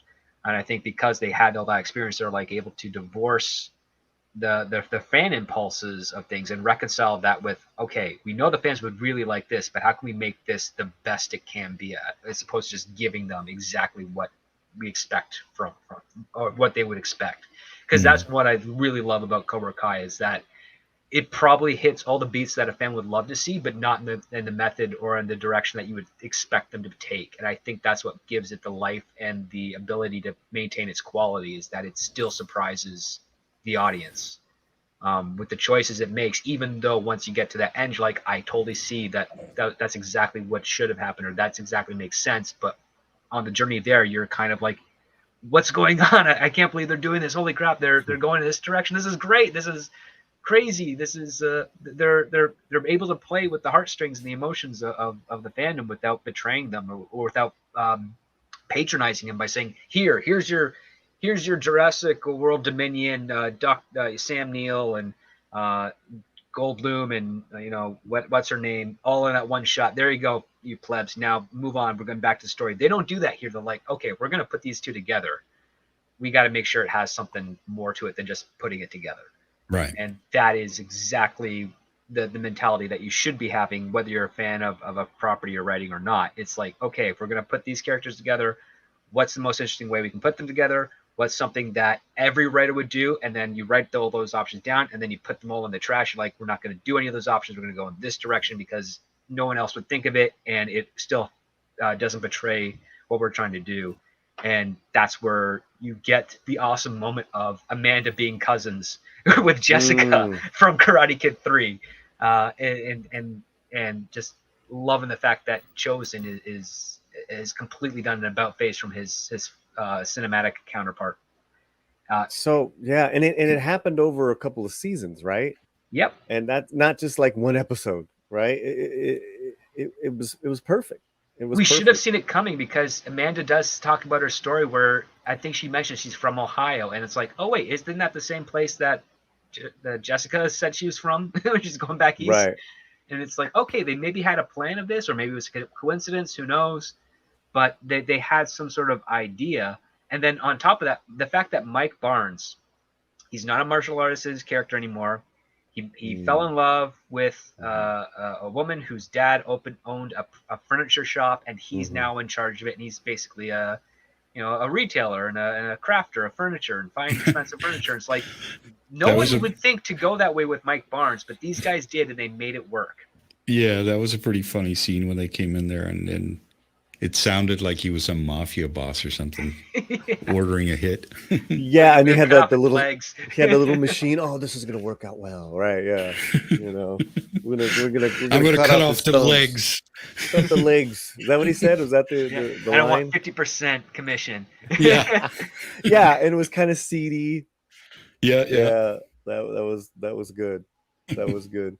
And you bought into it more because at that point, Daniel's state of mind was like he was paranoid about everything. He was like, Yeah. yeah. Yeah. I Love Lucy humor scene. Cobra Kai takes its craft seriously. It does. Okay, yeah. But yeah, go ahead, Undoomed. So did you guys like Raymond? Raymond. Oh, Stingray, yeah. Raymond he- and Yeah, Stingray. having him back was good. Seeing him back yeah. was good. Yeah. I liked his fight. I thought it was going to be pathetic, but they actually made that fight pretty okay. It was weird that he did. I think they did it on purpose because it is stupid. But his dungeons and dojos, I'm like, that shouldn't it be dojos and dragons? But like, no, they did it dojos and jojos because the guy's a moron. I'm like, that's really clever. You never, you really get inside of the character's head, and you can tell that this definitely doesn't take place in current year, because when Danny LaRusso accidentally breaks the PlayStation, it's a PlayStation 4. It's not a PS5. Right. And he's like, yeah, I brought you a new PlayStation. Right. I thought they did that well. I mean, I again with the casting, even his friends that were playing D&D, like they're like, God, those guys look like the real deal. Right out of the basement with those guys. Oh yeah. It was good. It was a good, it was a good kind of bow, even though he was important to the story, and it furthered along the theory that how the depths as to what Silver will go to, and because everyone thought that Danny was losing it for a minute. It's like, no, you don't understand this guy. Well, I like the fact that Danny does lose it, but when he comes back, it's in that last episode, and he wants to get into the Cobra Kai dojo, and it's a bunch of kids guarding it, and Danny's like, I can't beat up a bunch of kids. And then that's when Stingray comes in. He's like, yeah, I got no problem with this. Yeah, you're right. Like, okay, you figure you understand the roles. I like the fact that he had that arc, and I was like, that's great, because Stingray was the security guy in the high school who was beating up the kids. It was that, and then the whole fight with the kids against the kids, that was fantastic. Someone said they didn't like the pool scene, the fights, but I liked this one. This was done a lot better in that. I thought that doing the same trick with the paying off the ref was okay, but it's like, hey, this person won. I got to give him the win. Yeah, there's only so much I can kind of feign to make it look believable.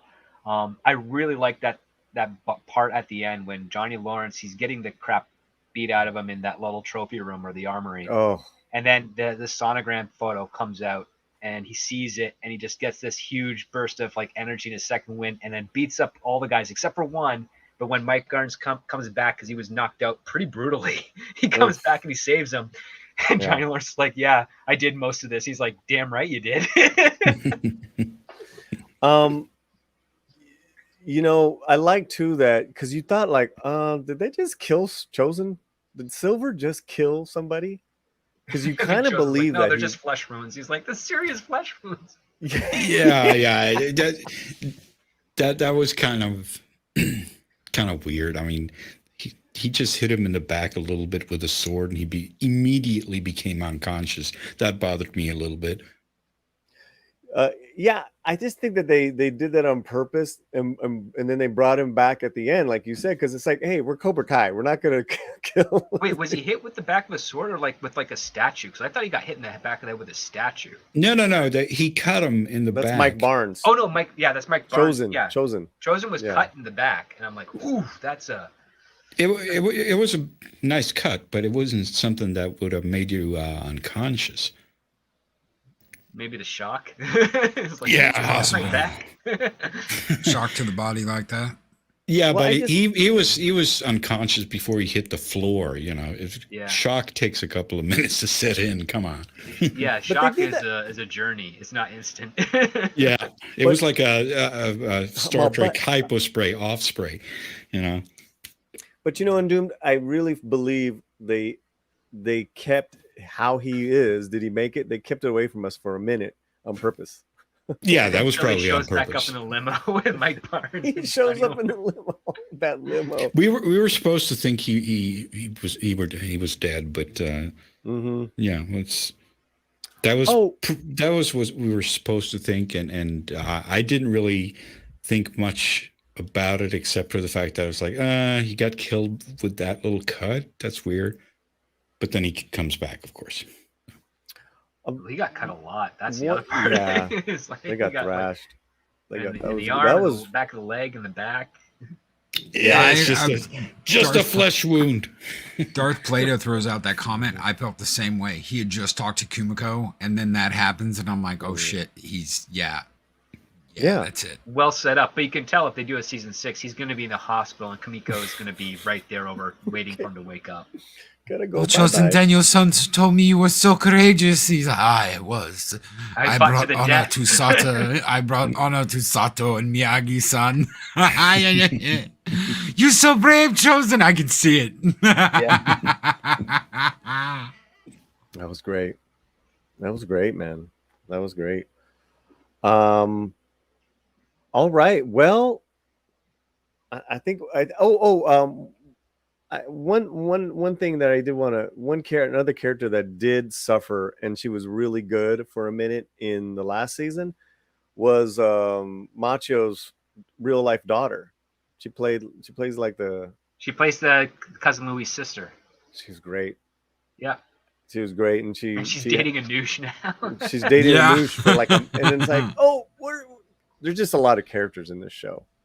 Yeah.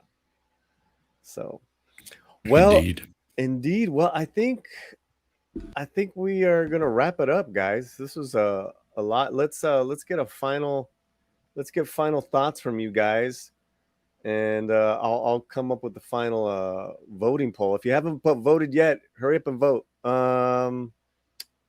Let's start with you, Undoomed. Is that got any final thoughts on this wonderful season? I'll just say that I recommend it if you enjoy watching a story that doesn't try to sell you any sort of political agenda or product or anything. It's just great fun. That's all. Nothing complicated, but enjoyable as hell. So go see it or turn it on your streaming service. That would be my summary of it, I guess. Yeah. Good final thought there, Loki. I have to agree. I have to completely agree with Undoomed. If you haven't seen these yet, go out, watch it. If you haven't seen the movies, watch the movies and watch the series. A lot of fun. They don't take everything so seriously that you're eye rolling and you're doing any of that. It's great television. It's a really good series, and it's a bright spot in a dark time. Amen. So check this out. Check out the shows like it. There's some really good shows out there right now. And at least it's not all bad. We do have some really good stuff. So I'm thankful for that. Script. Yeah, man. I have to concur with my fellow panelists here. This is a highly recommended show. It doesn't feel as pedestrian or hokey compared to some of the other stuff that deals with similar archetypes, and it's not pushing a false narrative. They're pushing something that they really want to do, which is about friendship, family, and rivalry. Like, those are the themes of this show, and those are what's paramount. And the fact that they're basically kind of holding on to the old school nature of, it doesn't matter what the characters look like, it's who the characters are that's going to resonate. And they proved that with every character that they've introduced so far. We don't care about their appearance. We care about like how they react to situations, how they make decisions, their choices, their relationships, the stuff that matters. And I would say it's probably one of the better shows of the 21st century out there. I put it up against Breaking Bad and Better Call Saul and the first couple seasons of Battlestar Galactica and all that type of stuff, because it just has a lot of heart, and it knows what it is, and it doesn't bulk as a result of that.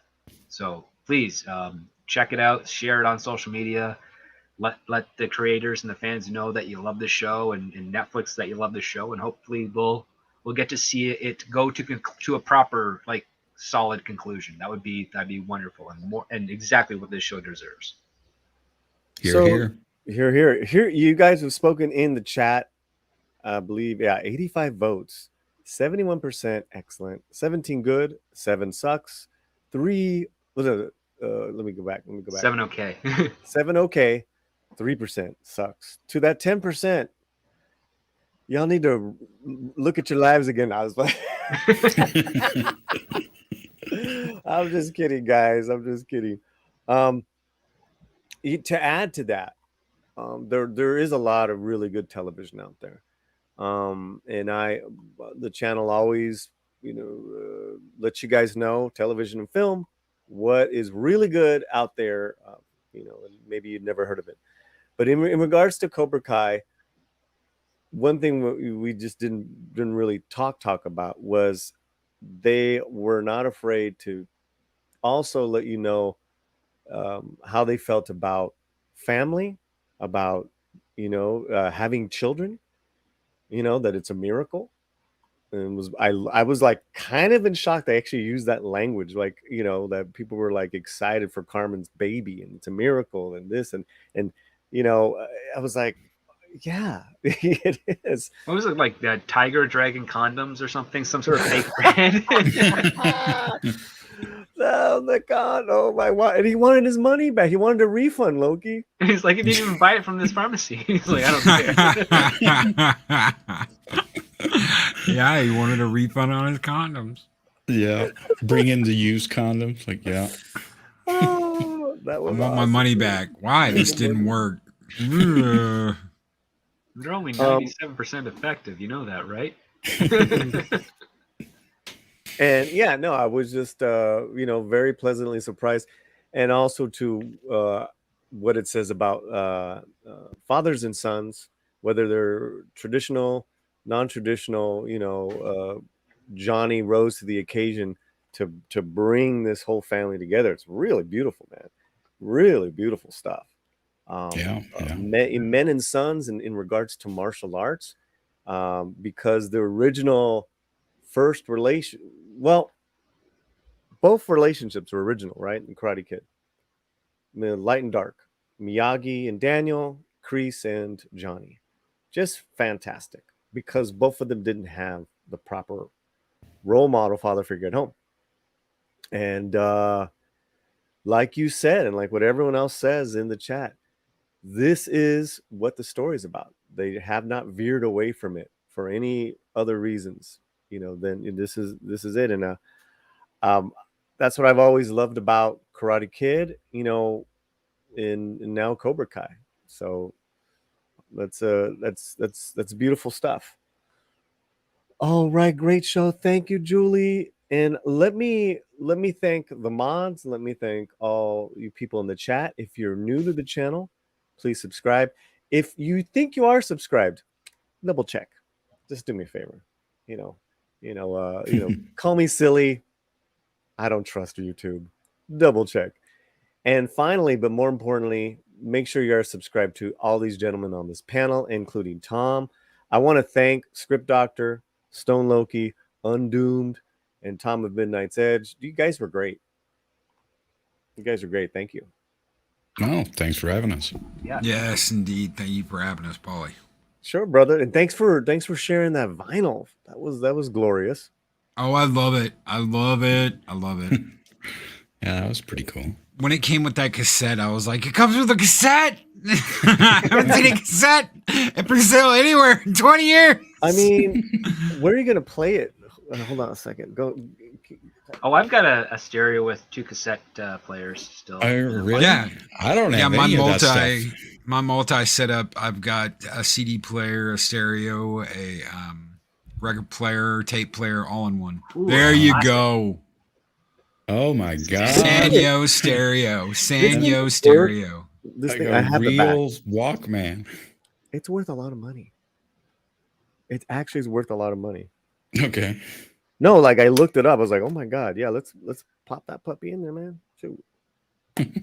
Anyways. Yes, you're right. I love that old stuff. All right, everybody. Well, thank you guys so much. It's been a great stream. You guys are fantastic. The next live stream for the channel and you guys on my panel, hope you guys can pop in. Well, next week will be the birthday stream. I'm going to be 52 and we'll have a nice little stream on that. All right. Well, happy birthday. Heck yeah. Happy birthday, brother. Happy birthday.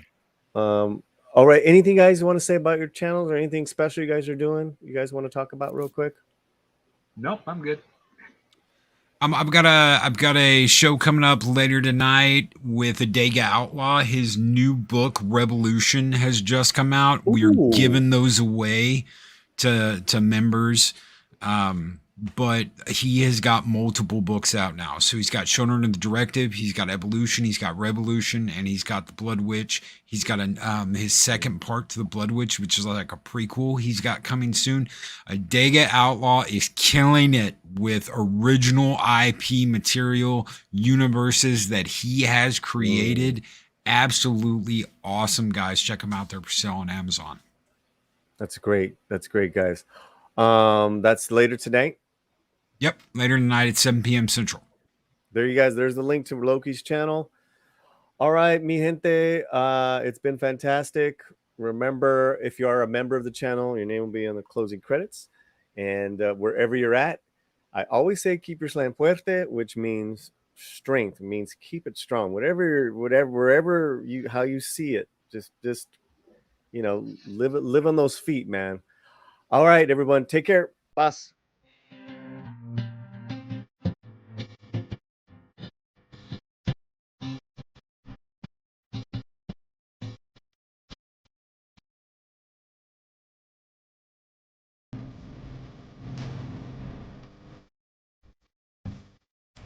That was good. Maybe I'll stop on by, Julie. Hey, Julie. Now, tell Luis I said, what's up? Yes, it was thought.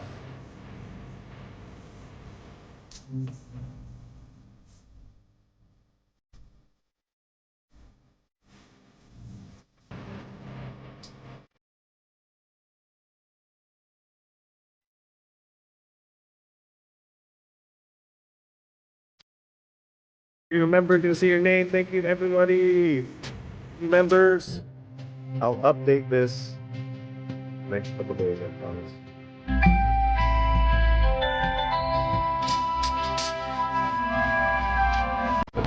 Ember, September 22nd.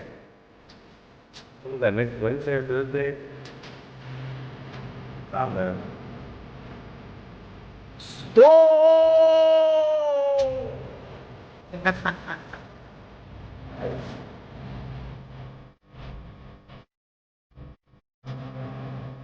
Thank you, Doug Plato. Sensi Planet, Blue Wings, Sensi Rock Beckman, Myers. I said it. Oh, yeah.